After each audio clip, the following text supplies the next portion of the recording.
दोस्तों यहाँ पे आइशर मोटर्स के क्वार्टर 4 के रिजल्ट्स आ गए हैं, तो उसी के बारे में हम इस वीडियो में बात करेंगे और जानेंगे कि अब आपको आइशर मोटर्स के अंदर इन्वेस्टमेंट करना चाहिए या नहीं। तो चलिए शुरू करते हैं। तो देखिए, सबसे पहले यहाँ पे जो कंपनी ने डिविडेंड रिकमेंड किया है वो है 17 रुपीज़ का, यानी कि अगर आपके पास 100 शेयर्स है तो आपको यहाँ पे 1700 रुपीज़ का डिविडेंड मिलेगा। अब इसके बाद अगर हम रेवेन्यू की बात करें तो पिछले क्वार्टर के कंपैरिजन में यहाँ पे रेवेन्यू में हमको 3% की ग्रोथ देखने को मिली है, और जो नेट प्रॉफिट है वो यहाँ पे 1% डिक्लाइन होकर 526 करोड़ का यहाँ पे कंपनी का नेट प्रॉफिट निकल कर आया है।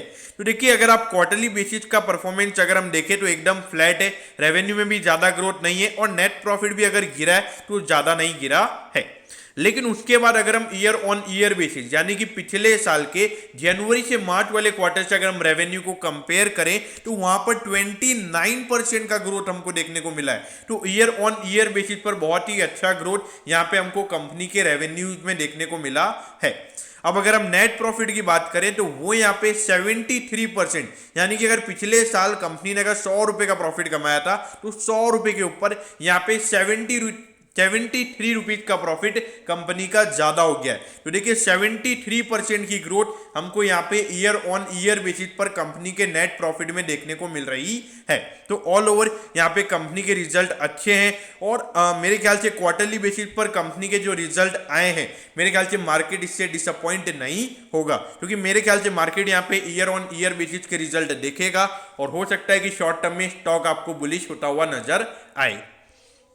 अब ये देखिए, 71,985 करोड़ का यहाँ पे इसका मार्केट कैप है। अगर आप देखोगे इंडस्ट्री के पीई के कंपैरिजन में आपको प्रीमियम वैल्यूएशन पर मिल रहा है, लेकिन जो 73% की ग्रोथ हमको नेट प्रॉफिट में देखने को मिली है उससे यहाँ पर कंपनी का अर्निंग पर शेयर आपको बढ़ता हुआ नजर आएगा और प्राइस टू अर्निंग रेशियो उससे कम होगा।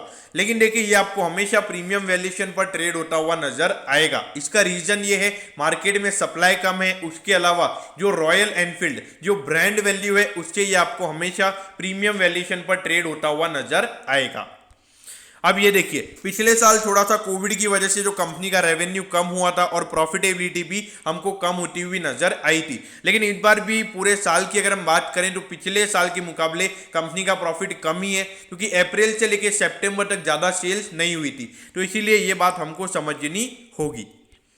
अब ये देखिए, 2604 पे यहाँ पे अभी आइशर मोटर्स का शेयर भी ट्रेड हो रहा है और 3348 का इसका हाई है। तो अराउंड 20% ये आपको इसके हाई से करेक्शन पर मिल रहा है। तो देखिए, पहले ये हमको पता है कि जो पहले आइशर मोटर्स का शेयर 20,000 के लगभग का था और फिर उसके बाद में वो स्प्लिट हुआ था। तो स्प्लिट होने के बाद में शुरू में नए में बहुत ज्यादा ये स्टॉक भागा था।